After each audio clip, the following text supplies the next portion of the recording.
Hi, my name is Derek Murray. Welcome to the living room.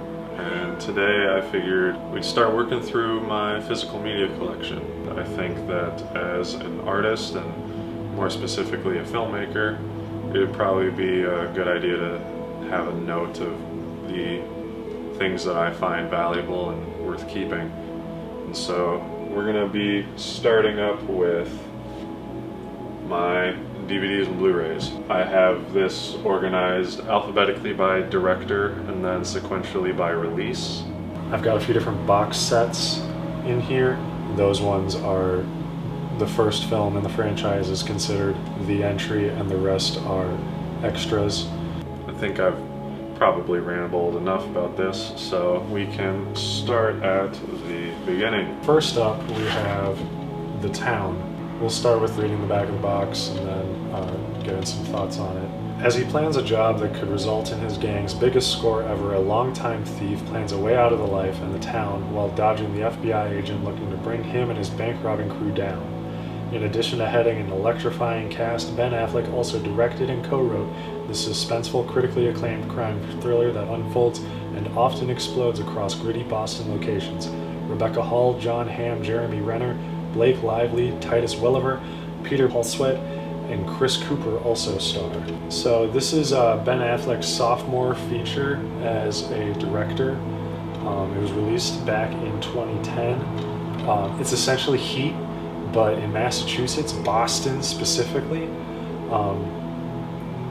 As a co-writer, director, and star triple play, that is a whole lot of yourself to pour into a film.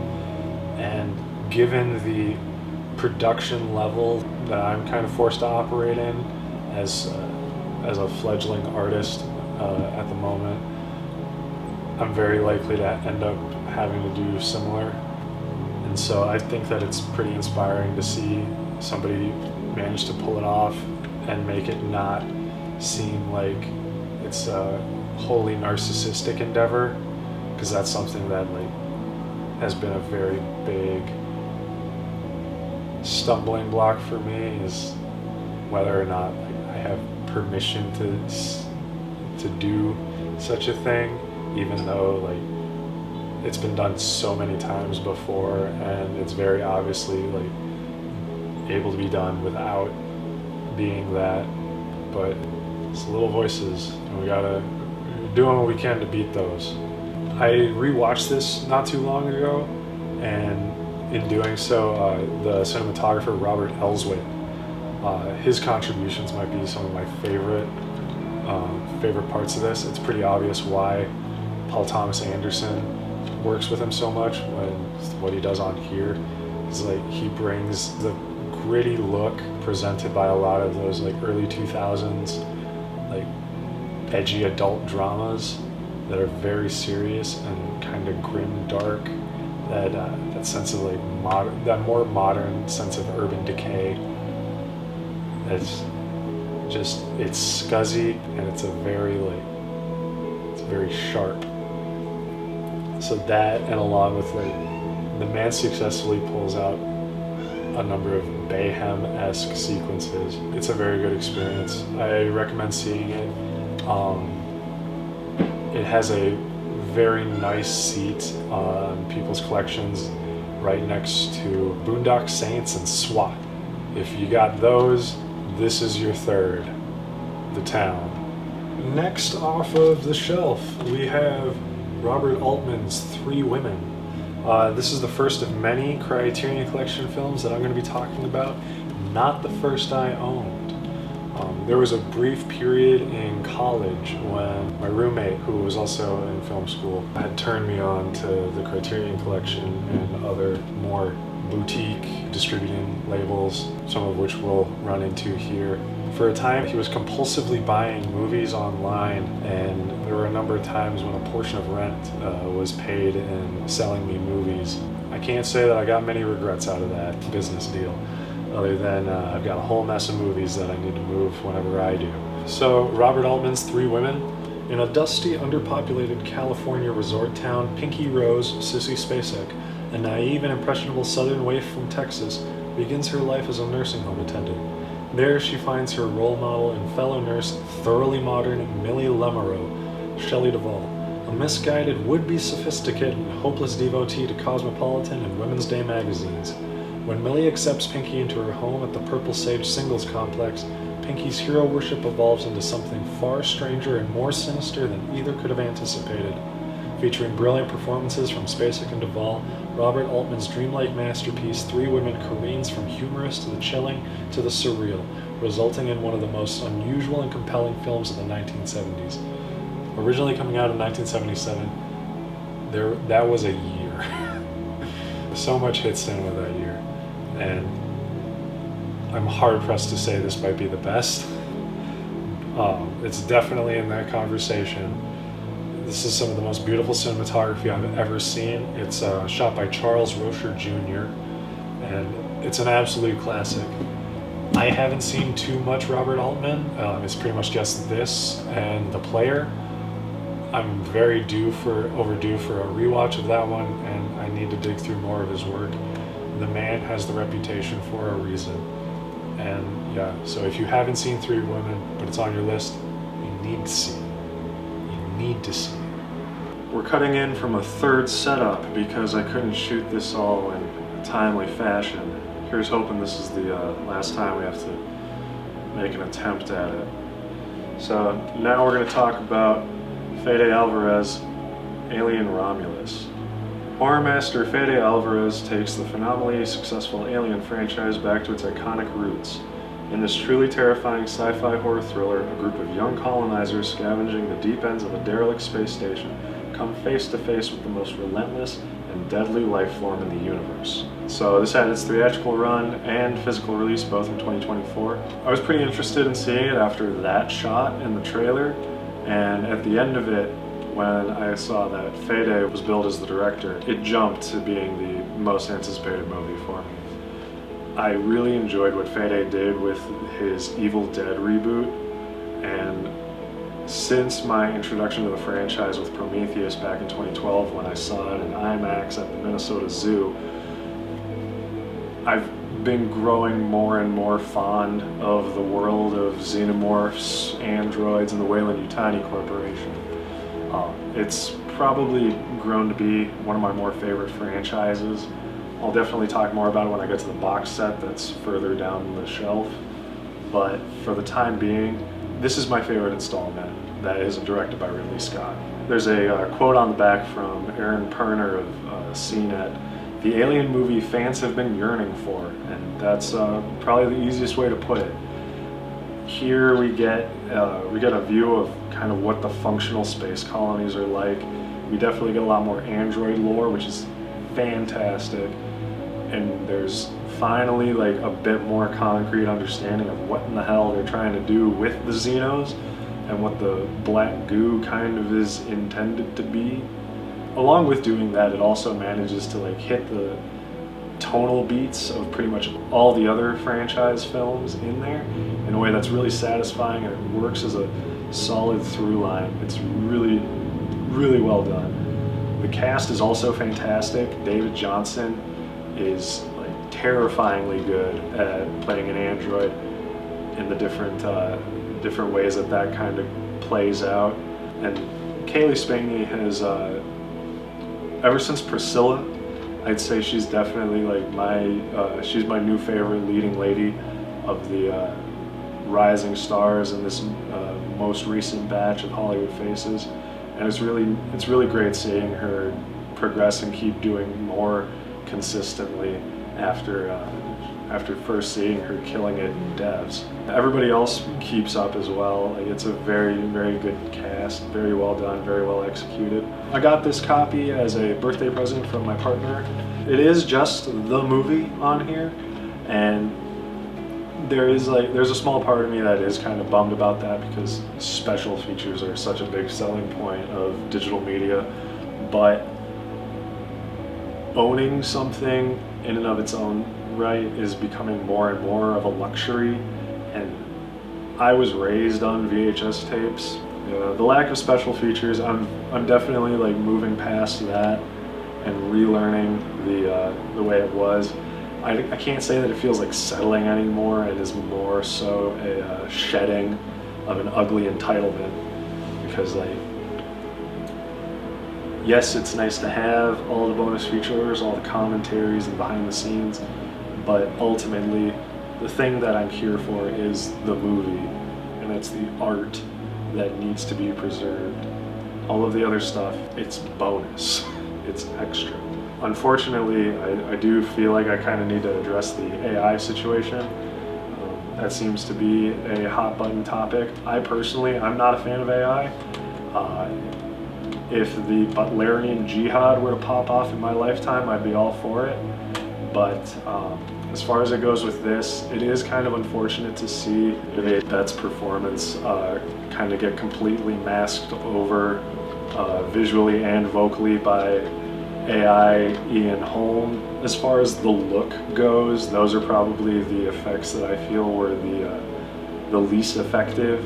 They never really quite threw me out of it, other than the fact that going into it I knew that it was AI. But yeah, so AI, not good. Alien Romulus, fantastic.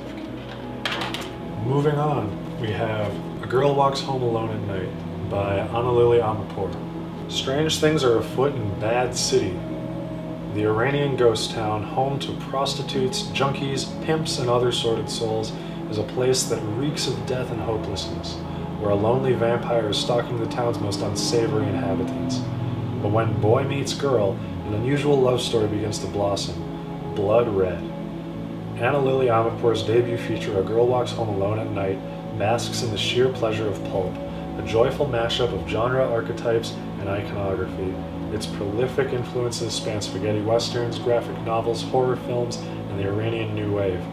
Amped by a mix of Iranian rock, techno, and Morricone-inspired riffs, its airy, anamorphic black and white aesthetic and artfully drawn-out scenes combine with simmering tension to make the first Iranian vampire western. So this is the only Kino Lorber disc in my collection at the moment. Once I'm in a more buying mood, I'm definitely going to start looking at more of those, because this is a beautifully packaged disc.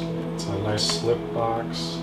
Have this and that. And this opens to the disc case. Very nice, very stylish. And it comes with this nice little booklet that has some interviews, discussion, and a brief graphic novel. This is kind of what you want to look for when you're looking into like boutique releases. And it's the type of thing that made this so appealing to me when my roommate said that he was willing to part with it. But yeah, A Girl Walks Home at Night, that was kind of the new hotness on the scene when I was in college. I remember it came out on Netflix. It was like, oh, this is such a cool indie film. It's a debut feature and it's so stylish. We did a horror genre study and I wrote about it in my final. It was inspiring then, and every time I go back to it, as I've grown in my journey with cinema, I love it more. It's a beautiful, beautiful film that I highly recommend if you, I don't know if it's still on Netflix or not, because I don't need Netflix anymore for it, but yeah, if you have access to seeing it somewhere, I highly recommend seeing it. If you did see it, watch it again. It's so good. I'm going to be geeking out about most of the things here. And there's a ton of bonus features on here too. You really learn about the people behind this film. It's hard not to fall in love with Annalili when you're watching all of these bonus materials. But yeah, fantastically put together disc, amazing content, highly recommend. So next up is some films that I don't have up on my shelf. We're coming to my Paul Thomas Anderson block. First up, we have Punch Drunk Love. Barry Egan is a socially impaired owner of a small novelty business who is dominated by 7 sisters and is unlikely to find love unless it finds him. When a mysterious woman comes into his life, his emotions go haywire, fluctuating between uncontrollable rage, lust, and self-doubt. Punch Drunk Love leaves you addled, a little dizzy, and overcome by pleasing, unplaceable sensation. A romantic comedy as wonderful as it is strange, that expands the genre to its absurdest outer limits and makes us believe.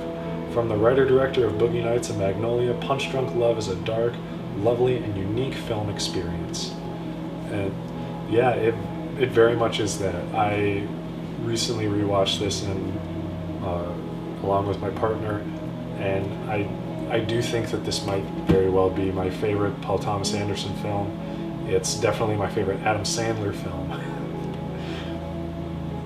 Almost 20 years before the release of Uncut Gems, the man was showing that if you pair him with the right director, he will give gold. He can squeeze water from the stone. It's just more fun for him to hang out with his friends. This is another one shot by Robert Elswit. The environment that Barry Egan surrounds himself in it's got a bit of a bleakness to it. There's an intimacy that you get. It's so familiar, even though I've never been to California, but it feels like home. It's cozy in kind of a cold way, I guess you could say. Paul Thomas Anderson, for a little while, among a few of my friend circles, was in the conversations for Best Director, period. And this definitely is kind of one of the films that makes me feel like that is warranted. And it's been a while since I've had my PTA phase, but I do need to spend more time going back to that and really appreciating sort of what he does as an artist. And here in the 2-disc collector's edition, it's a little bit easier to do that. So it's a nice slip case over a fold out that comes with another little booklet. We'll flip through that later. And it folds out to a beautiful presentation of discs. I have no idea who that is. If you're able to get JTV's number out of this, give him a call. It's 651, so that's back in St. Paul, I know that much. Maybe Homeboy needs friends. But yeah, no, it comes with this fun little, like, beautiful art book that's inspired by some of the more abstract sequences that I think is really nice to have kind of included in the packaging. It's a really well put together piece. I really enjoy it. Philip Seymour Hoffman's also really good. He's always good. Punch Drunk Love. It's a short one, so it's not a whole lot of commitment. You can just toss it on whenever, and it's a fun ride, fun time. Highly recommend. Be due for a watch.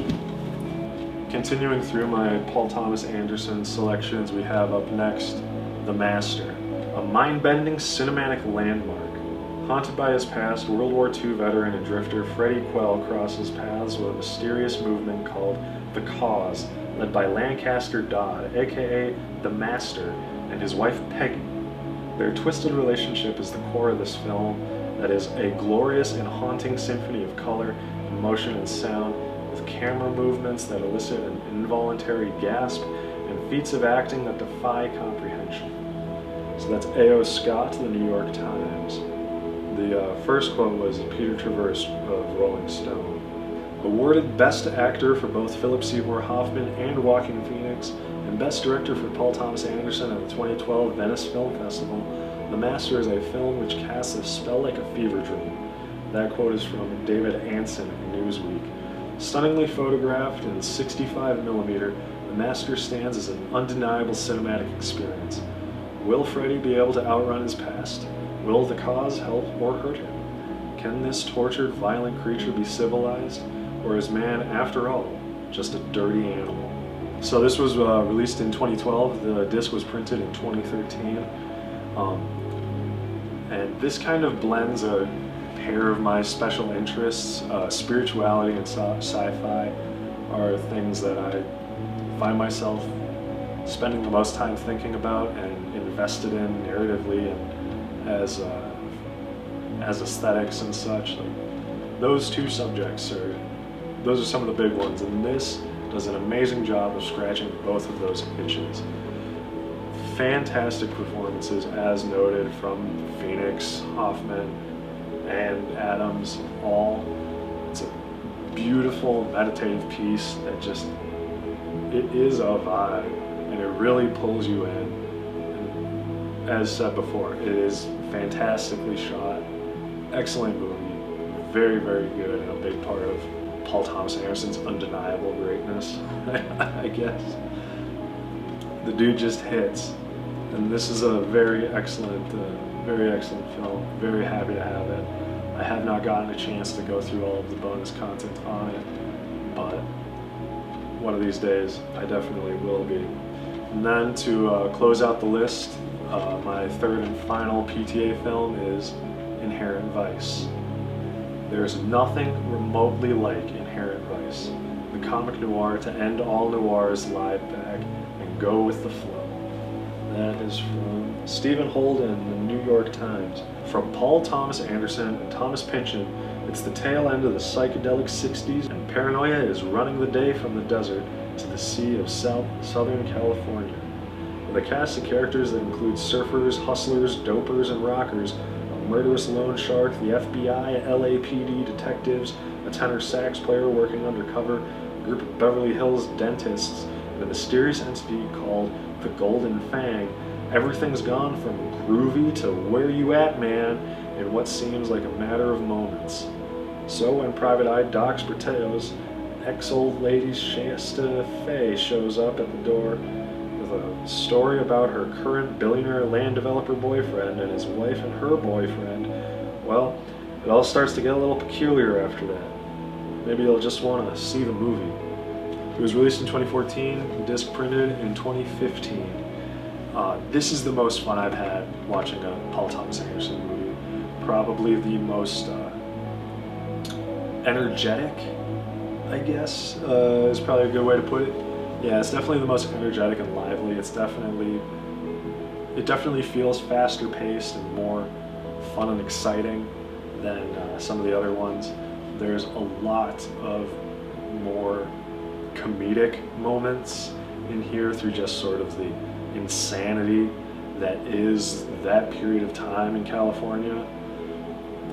And as always, Joaquin Phoenix kills it. It's beautifully shot, as many Paul Thomas Anderson films are, and just front to back. It's easily the most fun I've had watching a Paul Thomas Anderson movie. And that does it for part one of the collection tour. Hopefully, now that I've figured out a format, I can get these done a little bit more quickly and in a more efficient manner. Feel free to hit the like button if you've enjoyed this so far.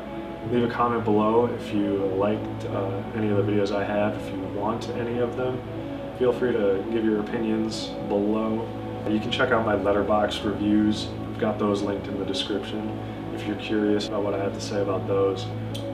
If you want any of these, comment your offer and an address. Auction ends Black Friday this year, so the winners can get it by Christmas. If the price is right, it will be shipped. And yeah, subscribe if you want to catch the next one. We ended here with Paul, so the next time we'll start off with the other Anderson directors and see where it goes from there, see what I'm able to get done in a timely fashion. You'll also be able to get notified of any other videos that I managed to make in the between times between this and the next one. I've definitely taken enough of your time and energy, so I appreciate that. Thanks for watching. I'll catch you in the next one. Take care.